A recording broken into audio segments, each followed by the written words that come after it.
Hi, welcome to St. Jamestown TV. I'm Gabriel, and today we're bringing you coverage of a town hall meeting held on January 28th at 200 Wellesley Street. The gathering brought together local residents and advocates to discuss the ongoing efforts of the Keep St. Jamestown Affordable Coalition as they respond to proposed developments at 5 Huntley and 2 to 8 Earl Streets. St. Jamestown is the largest high-rise community in Canada and the most densely populated neighborhood in the country, making it a vital area to protect.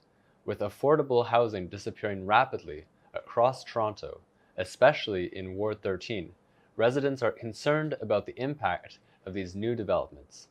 The coalition is pushing for developers to include at least 10% of the units as affordable housing and to create an on-site childcare facility managed by a non-profit organization. Moderated by community organizer Ana Teresa Portillo, the meeting gave residents the tools to fight back, offering deputation training, strategies for petitions, and ways to engage in door-knocking campaigns. Attendees also discussed the rezoning application, development review process, and timeline. This meeting is crucial for St. Jamestown because, with gentrification on the rise, the neighborhood risks losing its affordability and character. For many lower-income families, including seniors and marginalized groups, St. Jamestown is home, and without strong advocacy, these development projects could push them out, making the area even less accessible. This event showed the power of community organizing and how important it is for residents to have a voice in shaping their future. Now let's take a look at some of the key presentations from the meeting. What you'll see here is a map of St. Jamestown. This is where we're at right now. We're at 200. The development site is right here. So that's literally maybe a 5 to 10 minute walk. They are proposing 63 stories. I don't know, I think it was you who mentioned that this is going to affect everyone's lives here, especially those who are most vulnerable, that are going to be impacted by different systems of displacement. What is really shocking, if you read here, this is actually a popular condo magazine online. It's called My Condo. And this is a quote, actually, that was published. Yeah, Noreen, I see the shock in your face. This was a quote that was published online about this particular development. Not by the developers, I just want to note that, but by this condo magazine, a really popular online condo, magazine. So what they said, whether you're looking for a long-term investment or considering resale opportunities, 5 Huntley Street condos offers the potential for substantial returns on investment, making it an attractive choice for savvy investors. So it's very clear here that the proposal is not talking about housing. It's not talking about a community. It's not talking about a neighborhood. It's not talking about well-being. Thank you, Noreen. It's talking about how much money can we squeeze out of this community. And how many people can we push out to get these people And I in? think someone said that, Hannah, you said that people are being evicted for no reason. The bottom line is that people are purchasing houses that are empty. So people are incentivized to actually evict people because they're trying to sell the building empty because that's when it's most profitable. Mm-hmm. So this is another view. You're seeing, it's a land assemblage, meaning that's 5 different buildings. There's also a laneway in the mix here too. Okay, so it's a pretty huge site. You see these buildings here. These are old Victorian homes. Are people familiar? People must be familiar, Huntley, with this. Yes. And we attended the community meeting that took place in July, and at that meeting there were tenants who had already been evicted. So these houses have already been detenanted.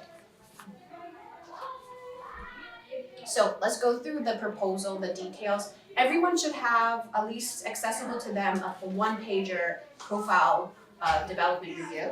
This should be on your one-pager. So they're planning for 63 stories, huge, 63 stories, a total of 730 units. If you look at the breakdown of unit sizes, this big chunk here, this should be 3-bedroom. This should be 3-bedroom for our community. Unfortunately, it's 1-bedroom. 1-bedroom. So this development is going to flood the markets with 66% of the 73 units 1-bedroom. So that will mean inadequate housing. Inadequate housing. The other piece is that there's, and then you see the breakdown. So it's 1-bedroom is 66%, 2-bedroom is 22.5%. And these numbers should really be opposite, right? Okay. Also 2-car parking spots. 2-car parking spots. And the reason why they're legitimizing that is because we have a 5-minute walk to transit. Because we're so, right? But we know this is gonna cause traffic, right? We know it's a huge amount of traffic.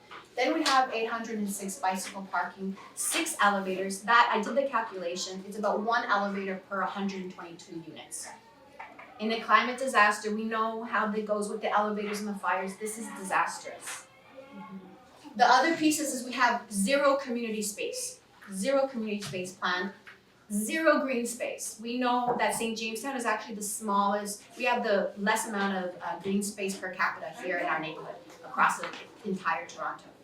Adding more condos without green space will actually put our community in a lot of danger when it comes to just heat waves. I think the decimal increases quite a bit when there's no green space.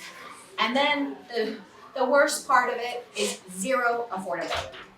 We have the majority of people in St. Jamestown living below the poverty line, and this 730 units is planning for 0 affordability measures. And we're also in a housing crisis, and we know this, right? So this is really deplorable. I think we have we need to get an understanding of who these developers are and what they're trying to do here. For perspective with height, it being 63 proposed stories, the last Tridel building that was built over here, the monster tower at Bloor is 46 stories. So that'll be one third taller.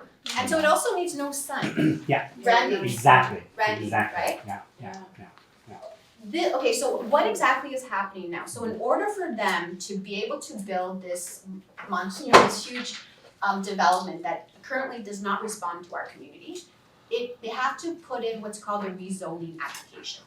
So the application is to request a change in the existing zoning bylaws, okay? Now, in this case, previous development projects I worked with, the developer had 1 rezoning application. In this case, there's 3.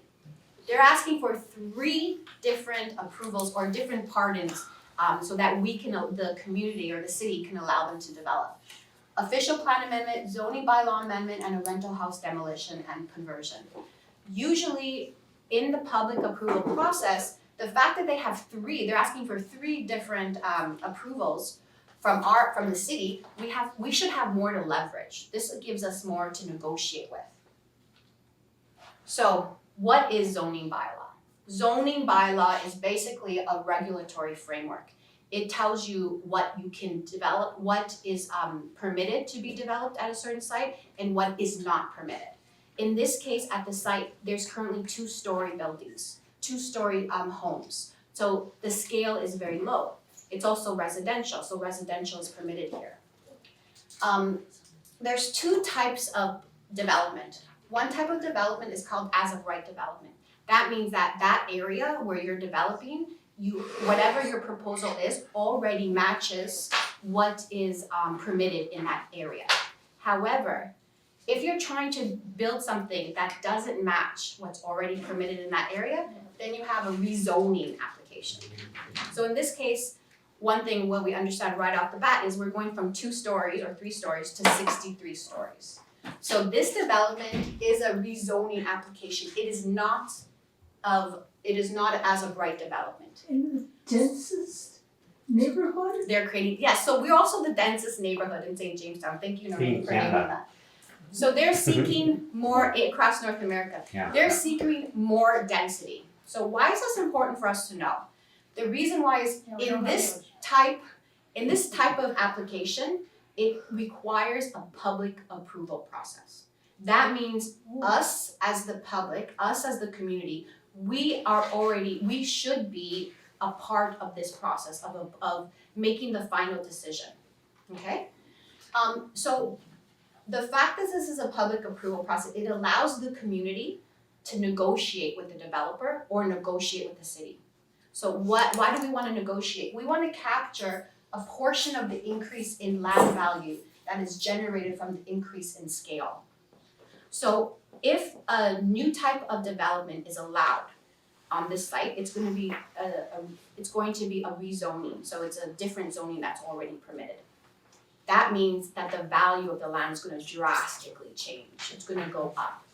So the public approval process lets us negotiate for community benefits, so that that value that goes up doesn't all go into the pocket of the developer, but actually comes back to the community. And we know with increased density, we actually need that money for the infrastructure, for urban infrastructure, for so many things to consider. But this is really important, that this is right now, it's an opportunity for us to negotiate for what we need to come back to the community. Things like local infrastructure, things like a library. We have a tiny library at WCC. Why, this development should be paying for a library. That's for an example, for instance. We also have community needs and priorities, things like affordable housing. So huge community needs, and there's also priorities that what you might have in your mind that we haven't discussed yet. Go What ahead. dating is on this, like when is this supposed to be all done? TBA stuff. So you'll see the timeline, it's to be announced. Oh, it's been announced. So the public approval process happens at the Toronto East York Community Council meeting.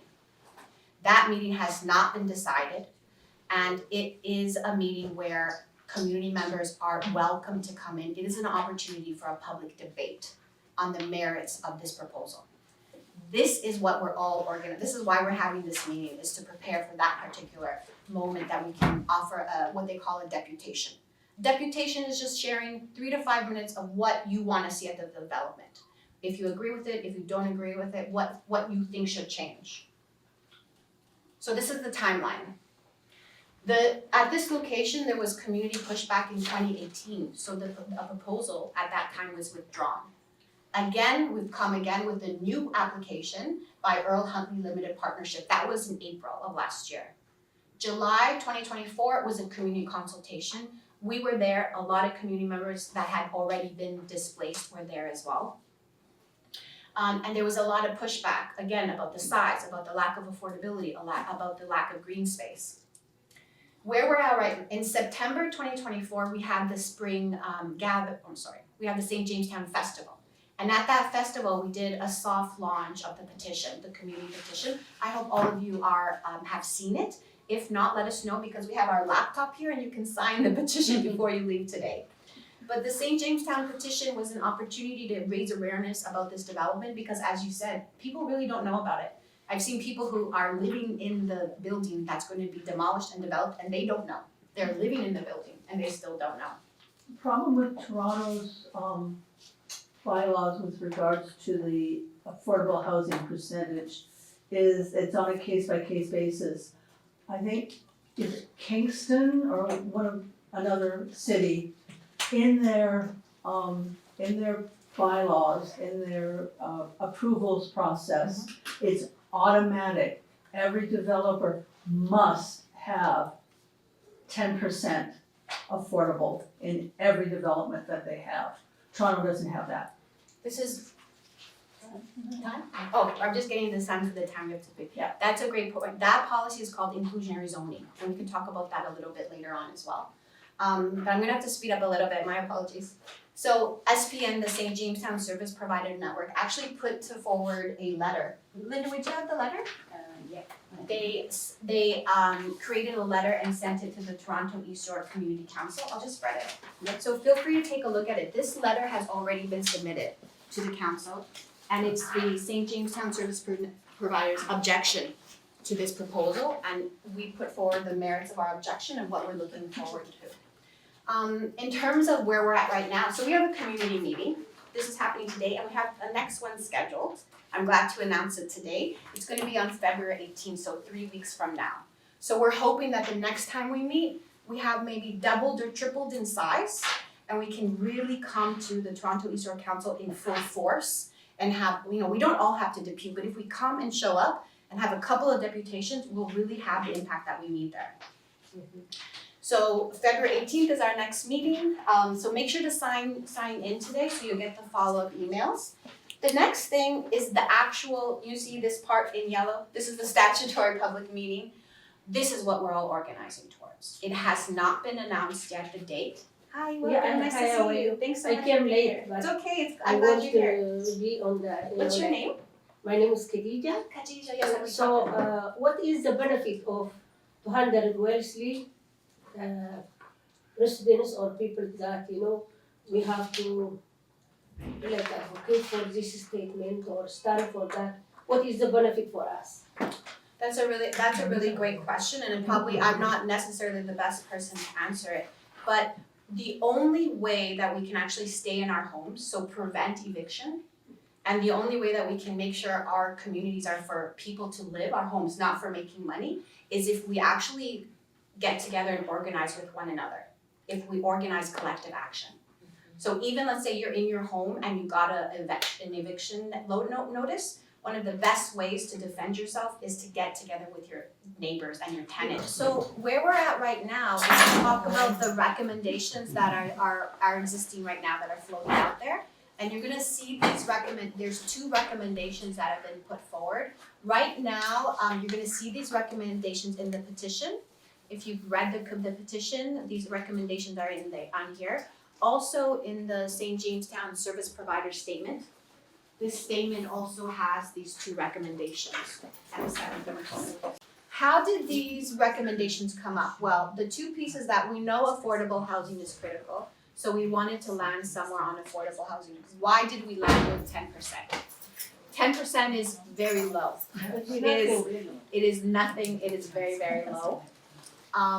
The reason why is because we align to the city's policy of inclusionary zoning. Meaning that we're telling the city, listen, your policy would already demand 10% affordable. All you need to do is implement your existing policy. Noreen was talking about this earlier, so let's dig into it a bit more. What is affordable? What is inclusionary zoning? So 10% comparatively is disgusting. If you look at other New York, other cities, they run anywhere between like 15, 20 to 30, all the way to 30%. And just to have context, in terms of inclusionary zoning, communities like us were asking for 30% inclusionary zoning. The city gave us 10%. They were asking for not just near major transit areas, but across the entire city, no matter where you're located.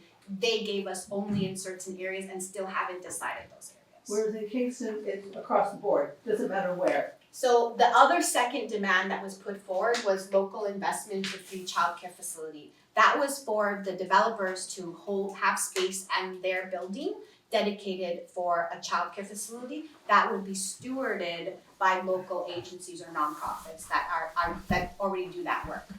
The reason why we made this demand is because the Linda Way and Minata, our team at the St. Jamestown Service Providers Network, met with Chris Moyes' office.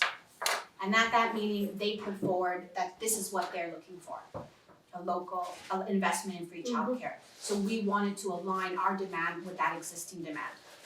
So that's kind of the feedback of where we're at right now. Please come to our next meeting, February the 18th. We'll do 2 hours of door knocking and postering. We'll do that maybe 3 or 4 times in the next 2 weeks, and then we'll be ready for the 18th.